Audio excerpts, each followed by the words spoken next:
In the fall of 1729, Lei Jinyu, the second generation of the Yangshi Lei family, passed away. Regrettably, no one in the family had inherited his exceptional skills. Like many artisans whose unique talents flourished and then faded into history, he was gradually forgotten.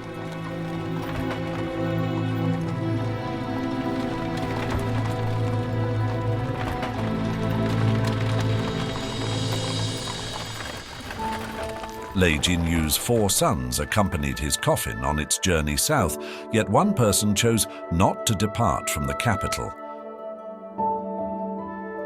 The late craftsman's widow, recorded only as Ms. Jang in Zhu Qiqian's textual research on Yangshi Lei family, stayed behind. Just 3 months before her husband's passing, Ms. Jang gave birth to the couple's youngest son, Leang Chang.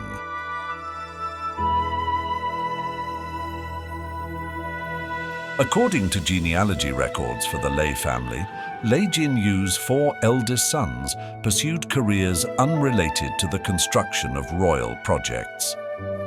Following her husband's death, Miss Zhang decided to remain alone in Beijing to raise Leang Chang.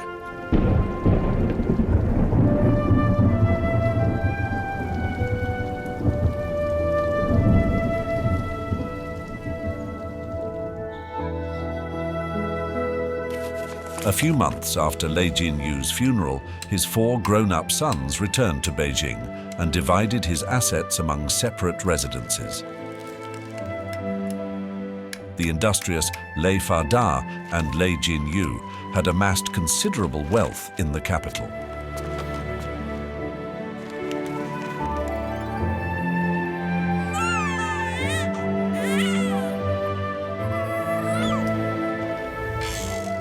During those tumultuous years for the Lei family, Lei Jinyu's widow and her youngest son were overlooked, seemingly thought of as insignificant and powerless.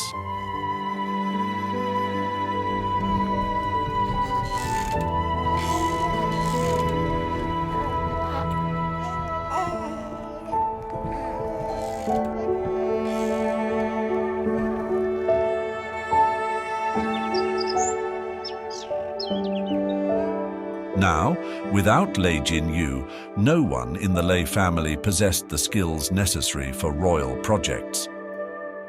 It's conceivable that his intense focus on such projects prevented him from passing on his expertise to his sons, perhaps a significant oversight on his part.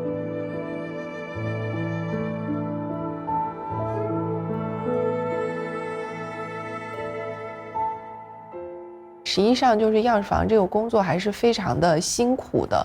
那我觉得可能从这个个人选择的这样一个角度，就是当我有了别的这个可能性的时候，可能就不太说愿意去从事一个这么辛苦的工作。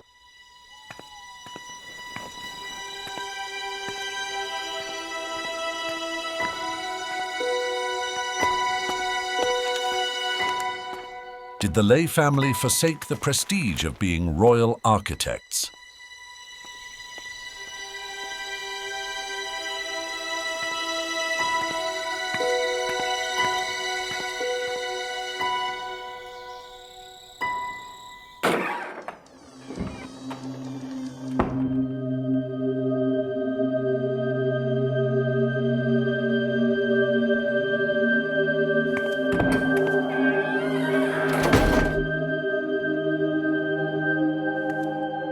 In Beijing, Ms. Jang and her young son lacked the guidance of elders and the support of siblings.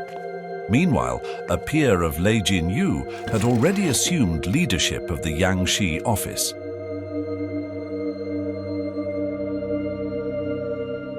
是一个普遍的一个误解，会认为就是样式类家族是一个世袭的一个家族，但实际上从他们家族本身的整个发展过程来看，并不存在着世袭这么一说，所以它一直是其实存在着一个激烈的竞争。雷家其实它也不是一直都是样式房的长安，曾经也有过这个中断，那实际上中断的这个时间就会有别的人，别的家族，然后来承担这个样式房长案的这样一个工作。The identity of Lei Jinyu's successor as head of the Yangshi office, which oversaw construction of Yuanming Yuan, or the Old Summer Palace, is unknown. Nevertheless, guided by Emperor Yangzheng, the imperial resort gradually took shape. At the time, the Old Summer Palace featured hills rising from the northwest and water flowing to the southeast, mirroring the topography of China. The core palace area lay at the southern end. Mounds and water in the front lake separated the royal living quarters from the palace area. In the back lake, 9 artificial islands of varying shapes and sizes symbolized the 9 territories of the Qing Dynasty, with the largest serving as the emperor's private residence. Emperor Yangzheng also commissioned the creation of Fuhai, an artificial lake covering 344,000 square meters to the east of the garden, replicating the East China Sea. This authoritarian ruler devoted himself to transforming the Old Summer Palace into a microcosm of his realm, where the supremacy of imperial power was evident at every turn. He effectively etched his vision for an ideal state into the grand design of the Old Summer Palace.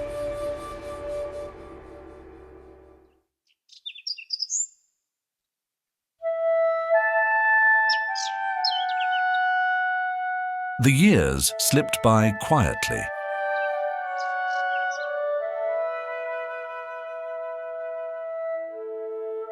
In Zhu Qiqian's textual research on Yangshi Lei family, an anecdote orally passed down by Lei family descendants reveals a surprising turn during these uneventful years.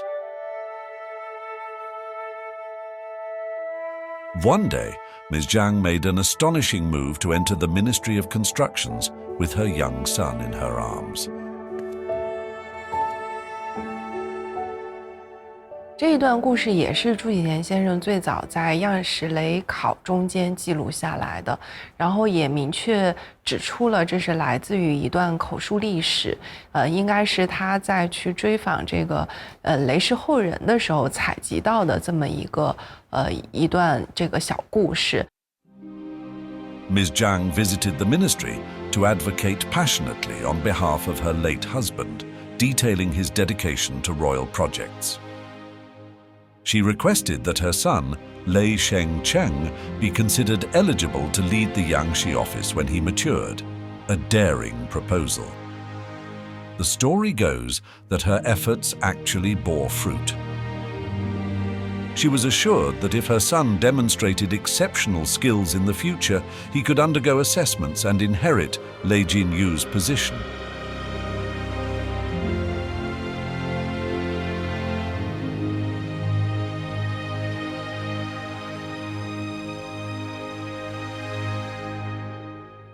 就是说他去工部哭诉是不可能得到清宫处长案或者是样式房长案的这样一个职位，但可能也是在具体的这个事实的陈述上会有一些这个瑕疵，但是这并不影响说我们去理解雷生成在幼年丧父的这样一个情况下，就是他的母亲对他起到的这个良好的培养和作为一个女性当时对于抚育后人所做的这种贡献。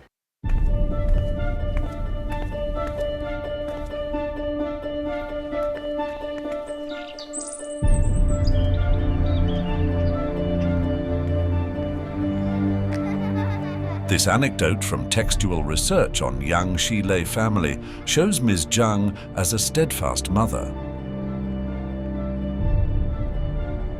Amid hardships and uncertainties, she sought to preserve the craftsmanship of the Yangshi Lei.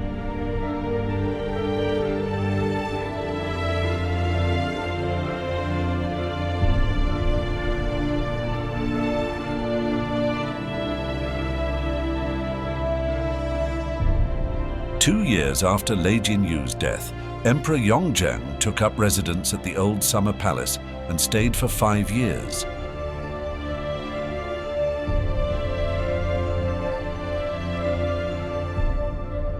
因为就是中国古代的时候其实是一个农业社会立国嘛，农业立国，所以历代的这个帝王都非常的看重这个农事工作。那么到雍正自己也是，雍正在继位之前，把自己和福晋的形象绘制了一套根织图把自己化作的农夫那个福晋化成了这个农妇在田间劳作。那么同时呢，就是雍正这个人就是非常有意思，就是很多奇趣妙想，所以呢，他可能也做了一个创意，就把这个汉字的田字设计成了一个建筑。一个田字形的一个建筑。Aided by the Yangshi Lei archives, modern archaeological technology has helped reveal this Tian-shaped building, appearing as a large square divided in 4 equal squares. At an archaeological excavation site in the old summer palace, workers are diligently clearing the surface of the ruins. Despite the absence of the above-ground structure, various sized stone slabs are gradually emerging.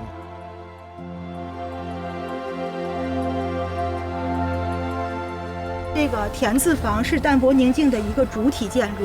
这个央视雷图是当时的一个相当于现在的一个施工图。这个是2020年和2021年的一个考古发掘的一个平面的航拍图，它位于淡泊宁静这个央视雷图档的这个区域。而我们这期的第3期的考古发掘的现场是位于央视雷图档的西南角。 As one of the 40 scenes of the old summer palace, Danbo Ningjing, meaning to live in serenity and without many desires, is situated in the northwest.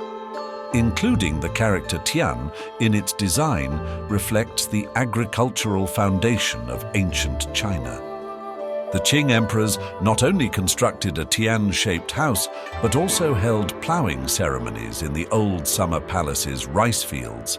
Underscoring the significance of agriculture, the house was encircled by a river and extensive royal rice fields. After 3 years of excavation, the foundations of the Tian-shaped house were completely unearthed.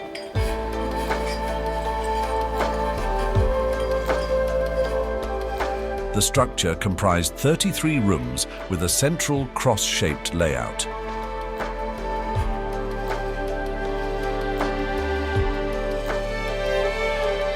The excavation of Danbo Ningjing revealed the structure and construction of the Tian-shaped house, offering fresh insight into the study of Qing Dynasty royal gardens.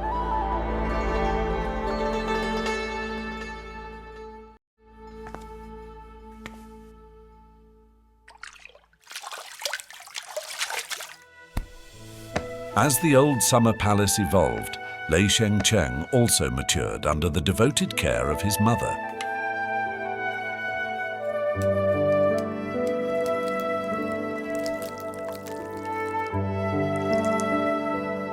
Ms. Jang dedicated all her strength to benefit her child.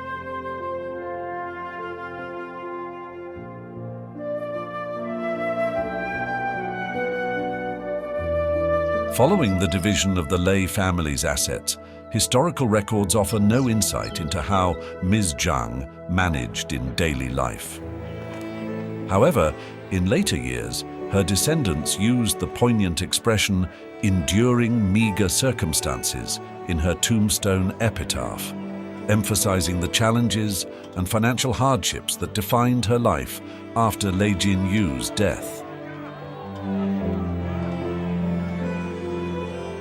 雷金玉逝世了之后，就这个寡母非常年轻，然后这个孩子又非常的幼小，也许可能他的4个哥哥年长，可能获得了更多的这个遗产。再一个也是因为寡母和幼子可能他们并没有稳定的一个收入来源，在当时的这个社会情况下，他可能就会过得比较的清贫。The accolades bestowed on Lei Jinyu during his lifetime did not seem to translate into advantages during Lei Cheng's childhood. Deprived of his father's guidance, he could only glean knowledge from other craftsmen at the Yangshi office. Zhang's dedication to craftsmanship also left a lasting impression on him.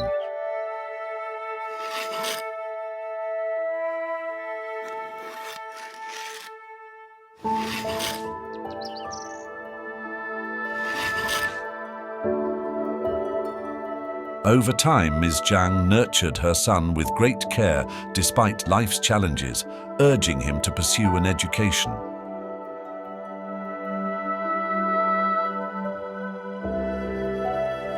Lei Shengcheng's journey to inherit the family's legacy was exceptionally tough, requiring greater effort than his peers.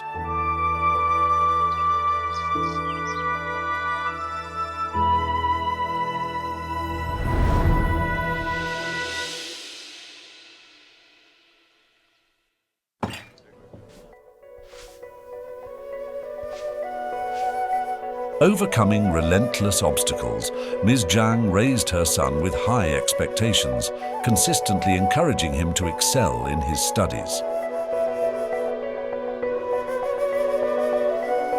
This commitment was fueled by both a sense of duty and dreams of glory.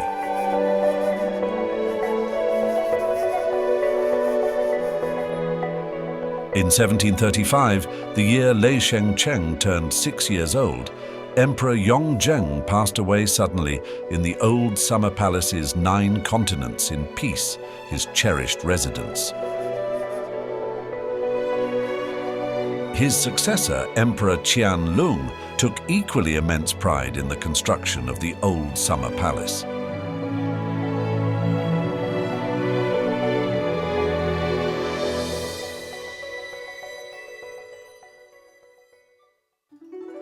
However, he refrained from expanding the imperial resort's scope and instead focused on substantial additions and modifications within the original area based on his preferences.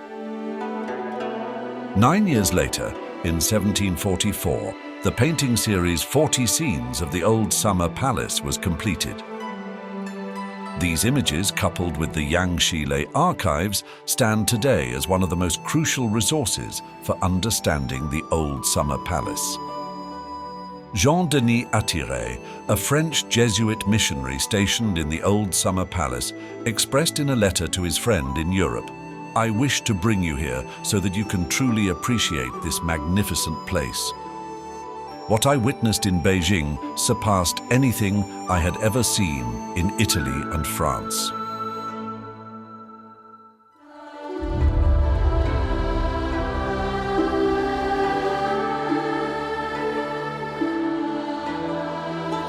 In 1745, a year after the completion of 40 Scenes of the Old Summer Palace, Emperor Qianlong began construction of his residence east of the Old Summer Palace.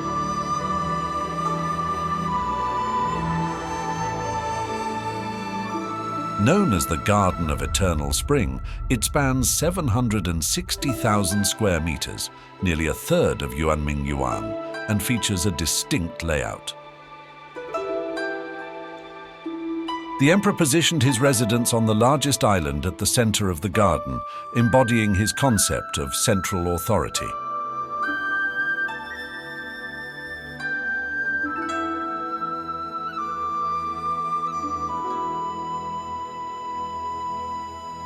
长治园是非常纯粹的，就是乾隆皇帝当了皇帝之后，有一段时间才开始经营的，而且是平地开始经营的，没有任何的遗存的，或者说在哪个园子上改造的都不是，也可以简单认为它是一张白纸上重新勾画进行规划设计的。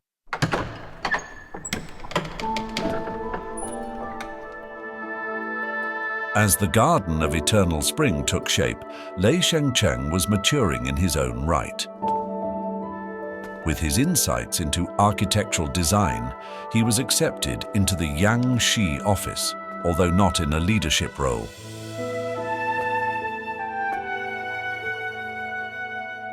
Despite his mother's encouragement to follow in his father's footsteps, the absence of his father required him to begin as a trainee, learning from fellow architects for an extended period before gaining the chance to participate in royal civil engineering projects.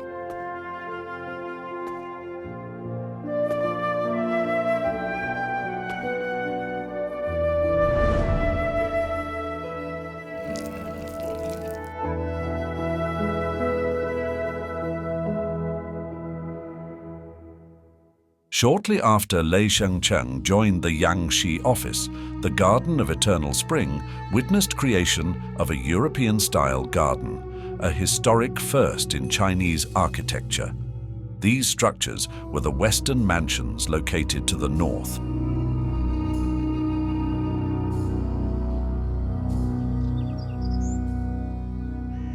Most of the ruins visible today in the old summer palace are the remains of the Western mansions.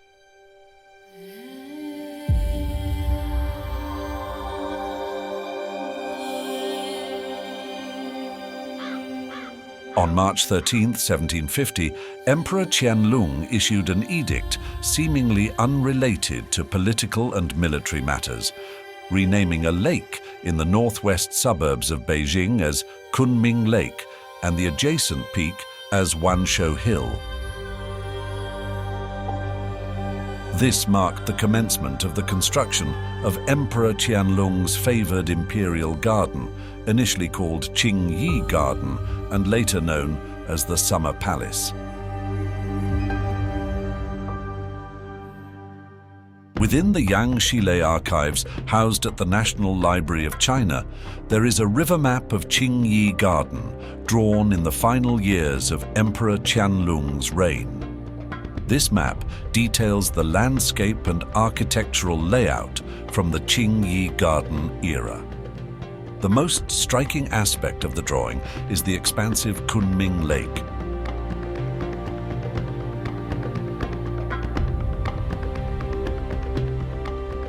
清朝到了康乾时代，尤其到了乾隆时期，社会经济发展，人口繁衍，这个出现了爆炸式的增长，京城的人口也是这样，所以就出现了京城用水不足的这样的一个问题。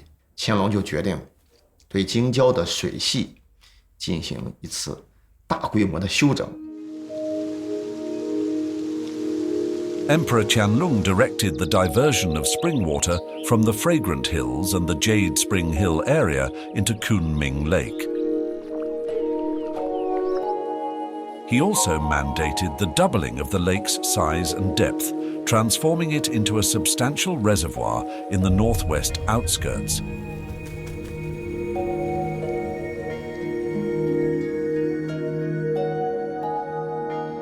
Beyond addressing Beijing's water conservancy issues, Emperor Qianlong had an additional motive for constructing Qingyi Garden: to commemorate his mother's birthday. Guided by a deep reverence for the traditional belief of filial piety as a virtue above all else, he thoughtfully chose this valuable land in western Beijing as a special gift for his mother's 60th birthday.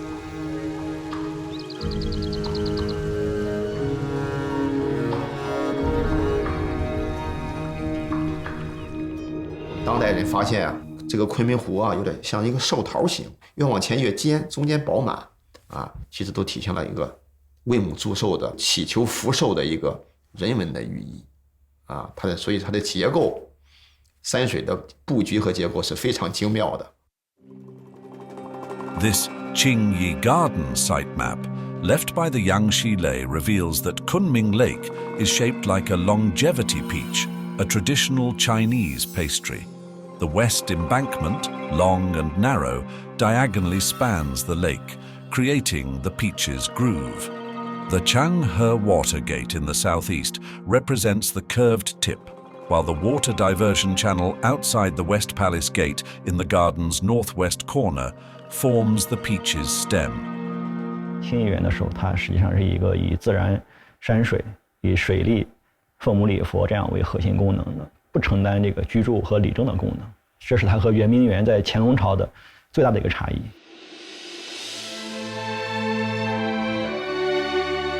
By this point, Leang Chang was resolute in carrying on his family's legacy. He studied diligently to master the skills of the Yangshi office.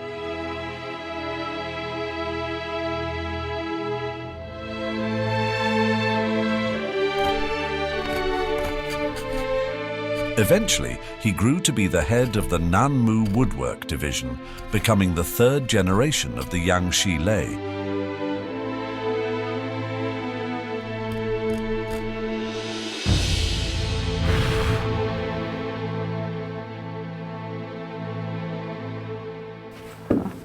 这个。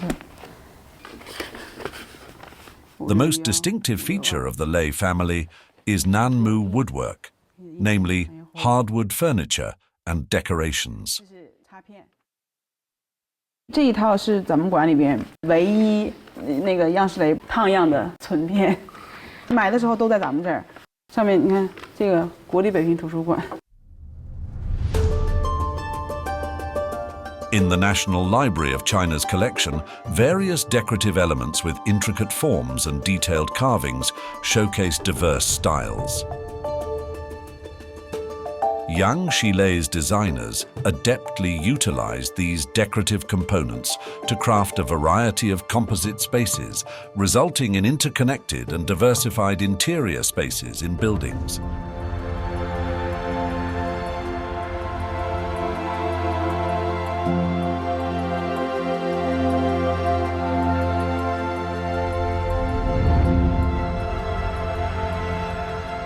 There is no precise record of when Leang Chang assumed leadership of the Nanmu woodwork division. But a document concealed among the more than 10,000 items in the Yangshi Lei archives at the National Library serves as a crucial piece of evidence regarding his career. This copy of an edict titled Imperial Birthday Celebrations in the 26th year of Qianlong is a document produced during preparations for the birthday of Emperor Qianlong's mother, Empress Dowager Qing in 1761.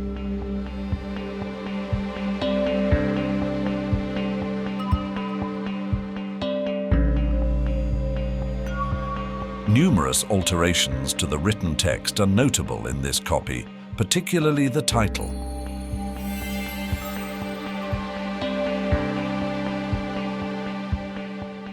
After extensive examinations, the text reading "the 26th year of Qianlong" was revealed to originally have been the 60th year of Kangxi. In 1713, lavish celebrations were held to mark Emperor Kangxi's 60th birthday.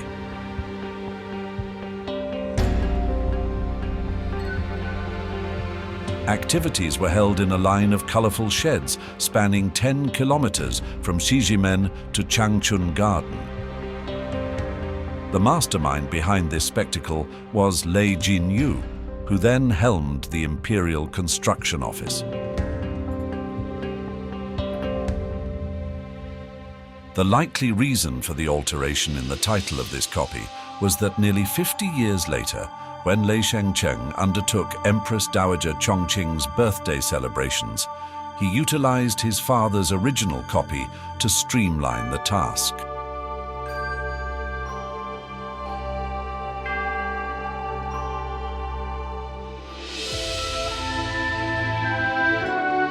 Lei Chang turned 33 that year. He subsequently immersed himself in the many royal construction projects of the Qianlong era.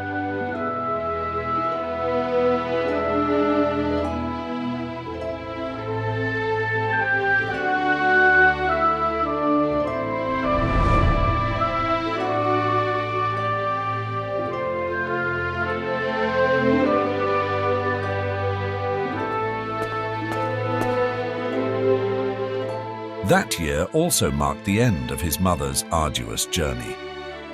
After this remarkable woman was able to witness her son's moment of glory.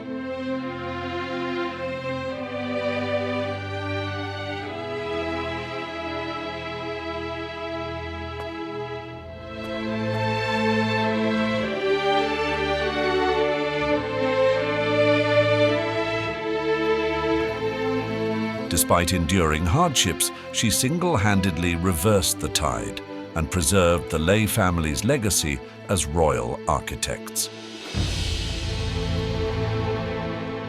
While her life is not extensively documented, her tenacity and courage are worth remembering. Over a century after Ms. Jang's passing, her great-grandson Lei Jinyu erected a monument in her honor. The inscription expressed gratitude for her courage and persistence in reviving the Yangshi Lei, praising her lasting contributions to the family's history. By carrying on the family's mission, she crafted an extraordinary legend.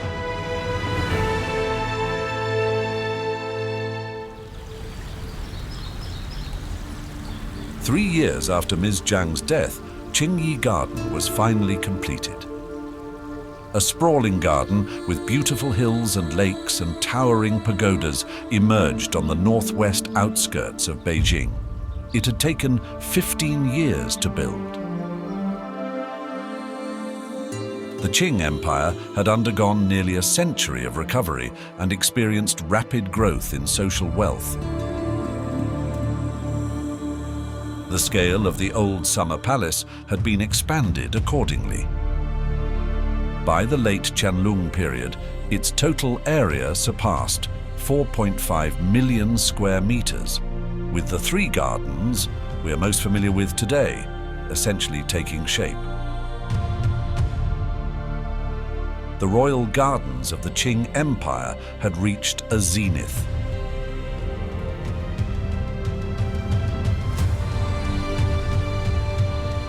French writer Victor Hugo learned about the old summer palace through various channels. He described the garden as a kind of tremendous unknown masterpiece, glimpsed from a distance in a kind of twilight, like a silhouette of the civilization of Asia on the horizon of the civilization of Europe.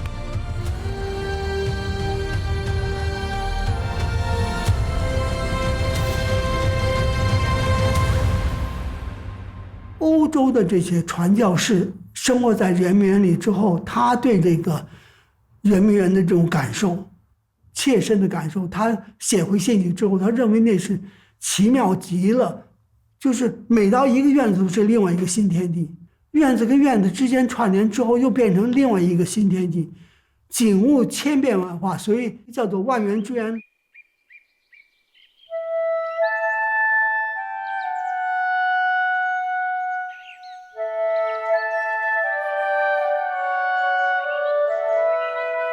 Leang Chang aged gracefully amid the unparalleled prosperity of royal construction projects. Now in his 60s, despite participating in various royal projects, he acknowledged that his skills and accomplishments had never rivaled those of his father.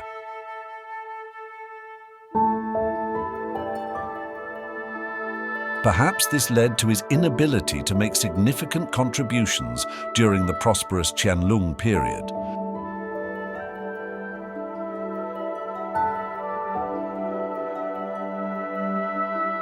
他确实因为幼年丧父之后，来自于家族的这样一个支撑以及父亲的教育其实是缺失的，那有可能就会造成，就是虽然他很努力，但是可能就是在技术上并没有达到像他父亲那么顶尖的一个程度。 Lei Cheng had 3 sons. Influenced by his mother, he prioritized his children's education.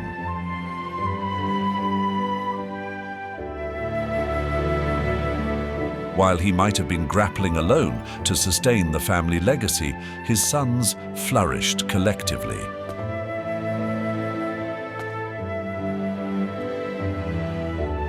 His eldest son, Lei Jinyu, joined the Yangshi office at the age of 20, dedicating himself to various imperial temporary palaces.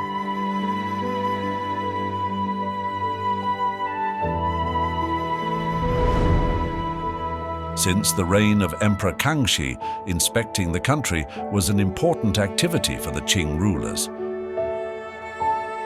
During these tours, over 100 temporary palaces were built or renovated to meet the needs of an emperor's residence and the administration of national affairs. Today, the National Library of China retains a dozen plans for temporary palaces on Mount Wutai. After many wars, floods, and fires, most of the main structures from that era have vanished. Fortunately, the well-preserved hand-drawn plans of the Yangshi Lei have endured. 那这一套图纸有新建的行宫，也有在原来的行宫的基础上做的一个扩建和装修，绝大多数是一个画的非常详细的一个室内装修的这个图。只要是皇帝有可能去到的地方，它那个室内的这个格局都是用红颜色的笔画的非常好。这套行宫的图会在雷家，那就说明他们也参与到这个工程里面去了。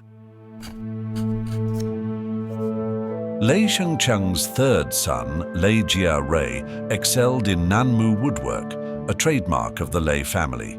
He went on to oversee the interior decorations of royal buildings, along with the procurement, production, and installation of wood materials. Yet it was Lei Chang's second son, Lei Jinyu, who achieved the highest acclaim. By demonstrating exceptional skill, he earned the position of head of the Yangshi office of the old summer palace.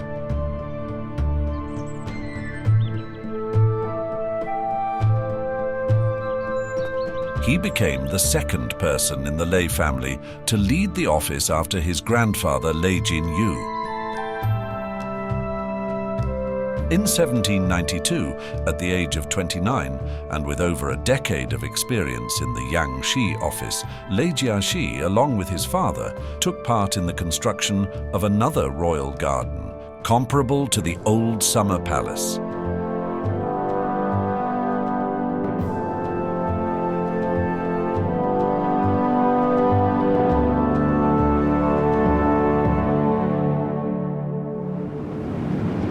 To strengthen national unity, Emperor Qianlong began an annual journey from Beijing in 1677, passing through Gubeikou or Shifengkou to inspect the region north of the Great Wall. During each inspection, he would rest in the Qingyi area outside Gubeikou. In 1702, the Qing Empire chose this location to construct a temporary imperial palace, the Qingyi Mountain Resort.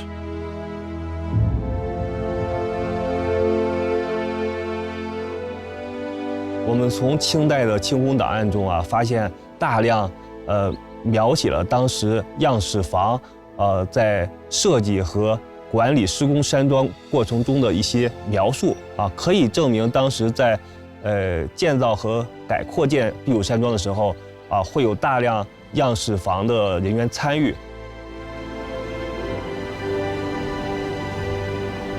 Following the death of Emperor Qianlong, Emperor Yongzheng held the throne for 13 years. Engrossed in internal conflicts, he was too preoccupied to visit the resort. As a result, this ambitious project came to a standstill.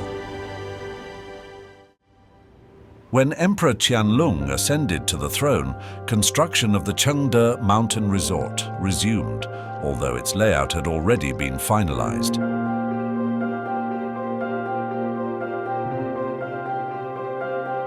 Its main hall, Danbo Jingcheng Hall, was constructed entirely of natural nanmu, without any painting to retain the wood's original color, earning it the nickname Nanmu Hall. Danbo Jingcheng Hall served as an equivalent to the Hall of Supreme Harmony in the Forbidden City. Emperor Qianlong had a great affinity for this refreshing highland garden and often spent half the year here managing government affairs. This meant the mountain resort evolved into another political center of the Qing Empire.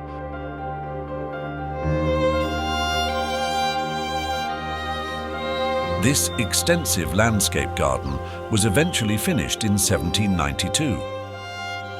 Spanning 5.6 million square meters with a circumference of 10 kilometers, this magnificent resort was the largest royal garden at the time. Blending the artistic essence of both northern and southern styles, it marked a significant milestone in the history of Chinese gardens.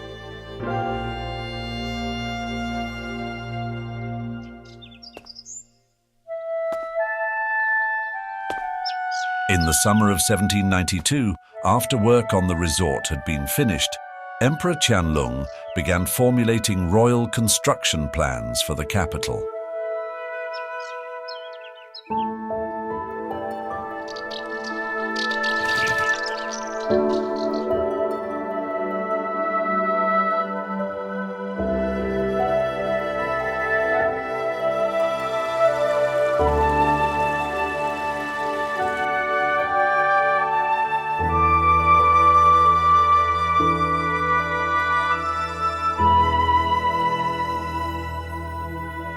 其实我们在看雷家的历史的时候，如果没有雷生成，可能就没有后面样式雷整个家族的一个存在了，就是也许他们家就消失在了这个历史中，可能就各自去做了一些更平凡的一些工作。所以从这个角度上来讲，就是雷生成对雷家的延续，就特别是在这个世传拆物上的延续，起到了非常非常重要的一个作用。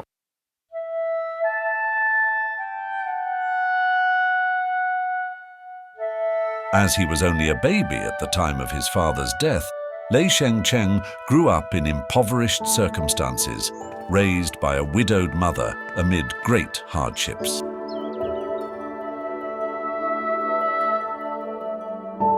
He could not showcase his talents like his father and make notable contributions to royal projects. Nor did he receive recognition from Emperor Qianlong. Nevertheless, his life was crucial to the perpetuation of the Yangshi Lei legacy.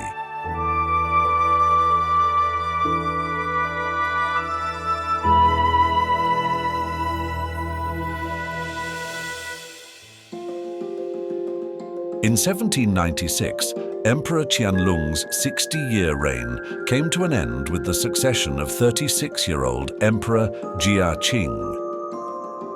2 years later, Emperor Qianlong, following tradition, chose the site for the future tomb of Emperor Qing. This was to be the Changling Mausoleum of the Western Qing tombs at the eastern foothills of the Taihang Mountains. He appointed He Shen as Minister of Construction and asked Lei Jiaxi to lead the design and guide construction.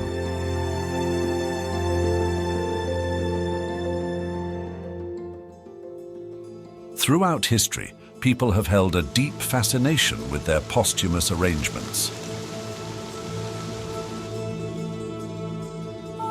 The development of tombs has been intertwined with human civilization, from the pyramids of ancient Egyptian pharaohs to the mausoleums of Chinese emperors.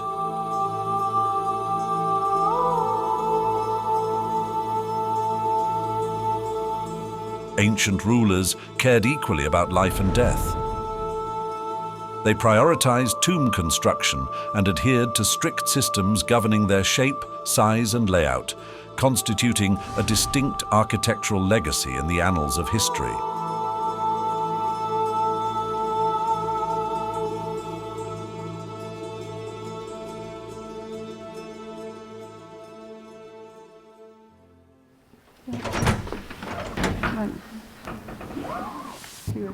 The album on the Western Qing tombs, published by the National Library of China, features the sole full plan of Changling Mausoleum. 昌陵是嘉庆皇帝的，整个昌陵的图就这一张是地盘全图，地势整个地形都出来了，山形、水系都有。Changling was the first imperial mausoleum constructed by the Lei family. Building it became a pivotal moment in Yangshi Lei's destiny.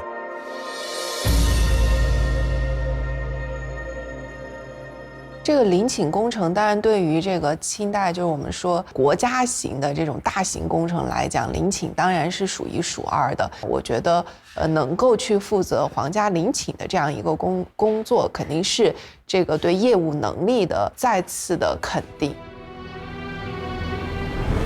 From the moment Lei Jiaqi assumed leadership of the Changling project until the end of the Qing Dynasty, the Lei family held the responsibility of designing all royal tombs. As a result, the construction of mausoleums became the primary focus of the Yangshi Lei family as royal architecture designers. Ms. Jang's commitment to family succession impacted not only her son Lei Cheng, but also her 3 grandchildren.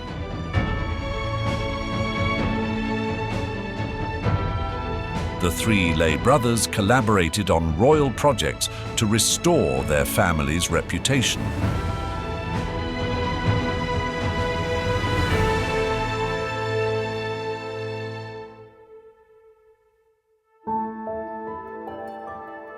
Similar to a giant tree from which old leaves fall and new ones sprout, life follows an endless cycle.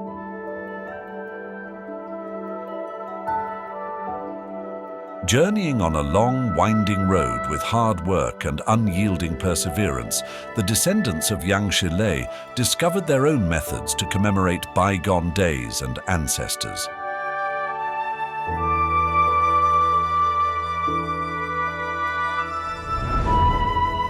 From their great-grandfather, Lei Fa Da's journey north to Beijing to the 3 Lei brothers establishing their reputation in the city, the Yangshi Lei legacy was passed down through 4 generations.